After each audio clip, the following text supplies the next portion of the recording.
Libya উপকূলে নৌকাডুবি 7 পাকিস্তানির মরদেহ উদ্ধার। যুক্তরাষ্ট্রের রানওয়ে থেকে বিমান ছিটকে পড়ে নিহত 1। গুয়াতেমালায় বাস খাদে পড়ে অন্তত 51 যাত্রী নিহত।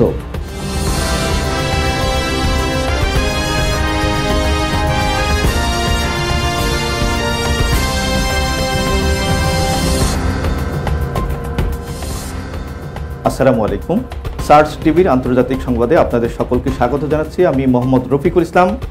শুনছিলেন প্রধান খবরের শিরোনামগুলো, এবার জানাচ্ছি বিস্তারিত। লিবিয়ার আল জাবিয়া শহরের উপকূলে গত 7 ফেব্রুয়ারির নৌকাডুবির ঘটনা ঘটেছে। নৌকাটিতে অন্তত 65 জন অভিবাসন প্রত্যাশী ছিল। এর মধ্যে এখনো পর্যন্ত অন্তত 7 জন পাকিস্তানের মরদেহ উদ্ধার করা হয়েছে। ফেডারেল ইনভেস্টিগেশন এজেন্সি এই তথ্য নিশ্চিত করেছে। এফআইএ জানিয়েছেন, পাসপোর্টের মাধ্যমে 7টি মরদেহের পরিচয় নিশ্চিত করা হয়েছে।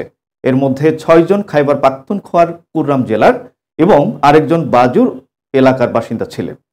এর আগে পাকিস্তানের পররাষ্ট্র মন্ত্রণালয় জানায়, লিবিয়ায় পাকিস্তানি সহ কয়েক ডজন যাত্রী নিয়ে একটি নৌকা ডুবে গেছে। পাকিস্তানি মন্ত্রণালয়ের পক্ষ থেকে বলা হয়, লিবিয়ায় পাকিস্তানি দূতাবাসের কর্মকর্তারা যাত্রীদের পরিচয়ের ব্যাপারে বিস্তারিত তথ্য সংগ্রহে কাজ করছেন। মৃতদের পরিচয় শনাক্তে মন্ত্রণালয়ের পক্ষ থেকে একটি দল আল জাবিয়া হাসপাতালে পাঠানো হয়েছে। এর আগে চলতি বছরের জানুয়ারিতেই মৌরিতানিয়া থেকে স্পেন যাওয়ার পথে 86 জন যাত্রী নিয়ে একটি নৌকাডুবি হয়েছে। এর মধ্যে 66 জনই ছিলেন পাকিস্তানের নাগরিক। ওই ঘটনায় কমপক্ষে 40 জন পাকিস্তানির প্রাণ হারান। অন্যদিকে মাঝারি আকারের একটি বিজনেস বিমান রানওয়েতে অবতরণের সময় ছিটকে পড়ে পার্কিং করে রাখা আরেকটি বিমানের উপর আছড়ে পড়েছে। এতে 1 জন নিহত হয়েছেন।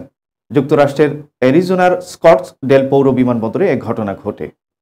কর্তৃপক্ষ এই তথ্য জানিয়েছেন। স্কটসডেল ফায়ার বিভাগের মুখপাত্র ডেভ পোলিও এক প্রেস কনফারেন্সে বলেন, 2 বিমানের মধ্যে ঘটা দুর্ঘটনায় আরও 4 জন আহত হয়েছেন। তিনি আরও বলেন, আহত 4 জনের মধ্যে 1 জন বিমানের মধ্যে আটকে পড়েছিল। তাকে উদ্ধারের কাজ চলছে। বাকি 3 জনকে একটি হাসপাতালে নেওয়া হয়েছে। কী কারণে বিমানটি রানওয়ে থেকে ছিটকে আরেকটির উপর আছড়ে পড়েছে সে সম্পর্কে তিনি কিছু জানেননি। ফেডারেল এভিয়েশন প্রশাসন এক বিবৃতিতে জানিয়েছেন, কী কারণে সংঘর্ষের ঘটনা ঘটেছে তা খুঁজতে তদন্ত করা হচ্ছে। অন্যদিকে মধ্য আমেরিকার দেশ গুয়াতেমালায় ভয়াবহ সড়ক দুর্ঘটনা ঘটেছে। এতে কমপক্ষে 51 জন যাত্রী নিহত হয়েছেন। আহত হয়েছেন আরও অনেকেই। দেশটির একটি হাইওয়ে ব্রিজ থেকে যাত্রীবাহী বাস দূষিত খাদে পড়ে যাওয়ার পর হতাহতের এই ঘটনা ঘটে। মঙ্গলবার এক প্রতিবেদনে এই তথ্য জানিয়েছেন সংবাদ মাধ্যম আল জাজিরা। সংবাদ মাধ্যমটি বলেছেন, গুয়াতেমালা সিটির বাইরে একটি দূষিত বাস খাদে ডুবে যাওয়ার পর অন্তত 51 জন মারা গেছেন এবং অন্যরা আহত হয়েছে বলে গুয়াতেমালার কর্মকর্তারা জানিয়েছেন। শহরের ফায়ার সার্ভিসের মুখপাত্র মাইনুর রুয়ানু সোমবার সাংবাদিকদের বলেছেন, ধ্বংসাবশেষে আটকে পড়া অন্যান্য লোকদের বাঁচানোর প্রচেষ্টা চলছে। দুর্ঘটনায় নিহতদের মধ্যে 36 জন পুরুষ এবং 15 জন নারী এবং তাদের মৃতদেহ প্রাদেশিক একটি মর্গে পাঠানো হয়েছে। দর্শক, এই ছিল আন্তর্জাতিক সংবাদে।